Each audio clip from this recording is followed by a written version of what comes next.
একটা নির্দিষ্ট বয়সের পর যখন একটা ছেলের বা একটা মেয়ের বিয়ে হয় না, তখন না তাকে সমাজ থেকে অনেক কটু কথা শুনতে হয়।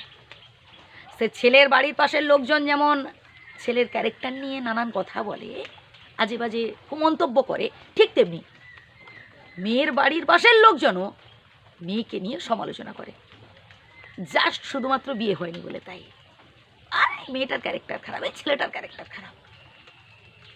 মেয়ের বাড়ির পাশের লোকজন বলবে এই মেয়েটা যে কত ছেলেকে ঠকিয়েছে তার ঠিক নেই, আবার ছেলের বাড়ির পাশের লোকজনও ছেলেকে এই কথাটা বলবে, এই ছেলেটা ভালো নয় তাই তো বিয়ে হচ্ছে না।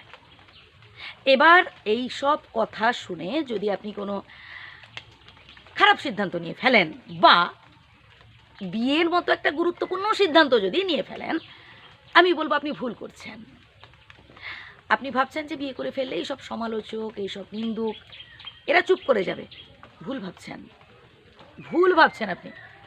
বন্ধু, যারা সমালোচক তাদের কাজটাই তো হচ্ছে সমালোচনা করা। সে বিয়ে না হলেও বলবে, বিয়ের পরেও বলবে। বিয়ের পর যদি কোনো কারণে আপনি প্রিয় মানুষটার সাথে অ্যাডজাস্ট করতে পারলেন না, হয়তো ডিভোর্স হয়ে গেল, হয়তো, বা হয়তো সেরকম ভালো রিলেশন থাকলো না, তখনও দেখবেন এসব সমালোচকেরা বলবে আপনাকেই দোষ দেবে। মানে ছেলেকে দোষ দেবে ছেলের বাড়ির পাশের সমালোচকেরা, মেয়েকে দোষ দেবে মেয়ের বাড়ির পাশের সমালোচকেরা। একদম বাস্তব কথা।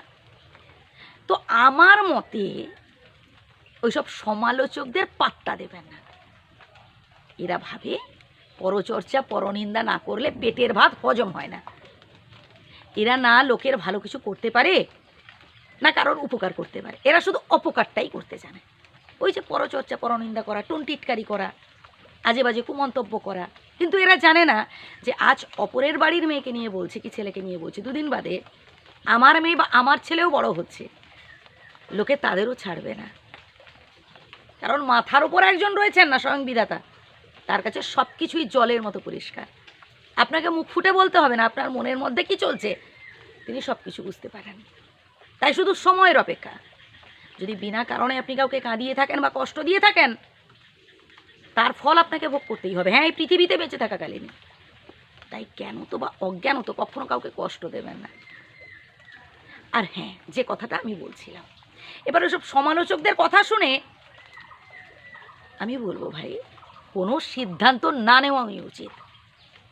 আপনার তো একটা নির্দিষ্ট লক্ষ্য আছে, সেই লক্ষ্য যতদিন না পূরণ হচ্ছে কারোর কথা কানে নেবেন না। সামনের দিকে এগিয়ে যান, জীবনে সফল হয়ে তারপর বিয়ের সিদ্ধান্ত নেবেন। আগে নিজের পায়ে দাঁড়ান। ভালো থাকবেন, সুস্থ থাকবেন। যদি ভুল বলে থাকি ক্ষমা করবেন। ধন্যবাদ।